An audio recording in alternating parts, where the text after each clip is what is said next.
ഏശയ്യാ 25 അധ്യായം. കൃതജ്ഞതാഗീതം. കർത്താവേ, അങ്ങാണ് എന്റെ ദൈവം, ഞാൻ അങ്ങയെ പുകഴ്ത്തുകയും അങ്ങയുടെ നാമത്തെ സ്തുതിക്കുകയും ചെയ്യും. പണ്ടുതന്നെ നിരൂപിച്ചതും വിശ്വസ്തവും സത്യസന്ധവുമായ വൻകാര്യങ്ങൾ അങ്ങ് നിറവേറ്റിയിരിക്കുന്നു. അങ്ങ് നഗരത്തെ കൽക്കൂമ്പാരമാക്കി, സുരക്ഷിത നഗരത്തെ ശൂന്യമാക്കി, വിദേശികളുടെ കോട്ടകൾ നഗരമല്ലാതായി. അത് ഇനിമേൽ പണിതുയർത്തുകയില്ല. അതിനാൽ പ്രബല ജനതകൾ അങ്ങയെ മഹത്വപ്പെടുത്തും, നിർദ്ദയരായ ജനതകളുടെ നഗരങ്ങൾ അങ്ങയെ ഭയപ്പെടും. അങ്ങ് പാവപ്പെട്ടവർക്ക് കോട്ടയും ദരിദ്രന്റെ കഷ്ടതകളിൽ അവൻ ഉറപ്പുള്ള അഭയവുമാണ്. കൊടുങ്കാറ്റിൽ ശക്തി ദുർഗവും കൊടും വെയിലിൽ തണലും.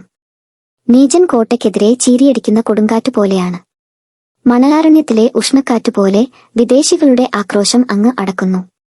മേഘത്തിന്റെ തണൽ വെയിൽ മറയ്ക്കുന്നതുപോലെ ക്രൂരന്മാരുടെ വിജയഗാനം അങ്ങ് ഇല്ലാതാക്കുന്നു.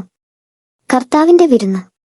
ഈ പർവ്വതത്തിൽ സർവ്വജനതകൾക്കും വേണ്ടി സൈന്യങ്ങളുടെ കർത്താവ് ഒരു വിരുന്നൊരുക്കും, മജ്ജയും കൊഴുപ്പുമുറ്റിയ വിഭവങ്ങളും മേൽത്തരം വീഞ്ഞുമുള്ള വിരുന്ന്. സർവ്വജനതകളെയും മറച്ചിരിക്കുന്ന ആവരണം, ജനതകളുടെ മേൽ വിരിച്ചിരിക്കുന്ന മൂടുപടം ഈ പർവ്വതത്തിൽ വച്ച് അവിടുന്ന് നീക്കിക്കളയും. അവിടുന്ന് മരണത്തെ എന്നേക്കുമായി ഗ്രസിക്കും. സകലരുടെയും കണ്ണീർ അവിടുന്ന് തുടച്ചുമാറ്റും. തന്റെ ജനത്തിന്റെ അവമാനം ഭൂമിയിൽ എല്ലായിടത്തു നിന്ന് അവിടുന്ന് നീക്കിക്കളയും. കർത്താവാണ് ഇത് അരുളി ചെയ്തിരിക്കുന്നത്. അന്ന് ഇങ്ങനെ പറയുന്നത് കേൾക്കും: ഇതാ നമ്മുടെ ദൈവം, നമ്മുടെ രക്ഷയുടെ പ്രത്യാശ നാം അർപ്പിച്ച ദൈവം.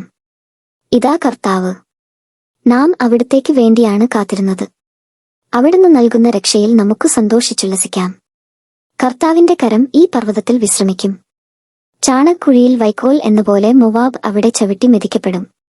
നീന്തൽക്കാരൻ നീന്താൻ കൈവിരിക്കുന്നതുപോലെ അവൻ അതിന്റെ മധ്യത്തിൽ നിന്നു കൈനീട്ടും. എന്നാൽ കർത്താവ് അവന്റെ അഹങ്കാരവും കരങ്ങളുടെ സാമർഥ്യവും ഒന്നുപോലെ നശിപ്പിക്കും. അവന്റെ ഉന്നതമായ കോട്ടകളെ അവിടുന്ന് തകർത്ത് താഴെയിട്ട് പൊടിയാക്കി കളയും.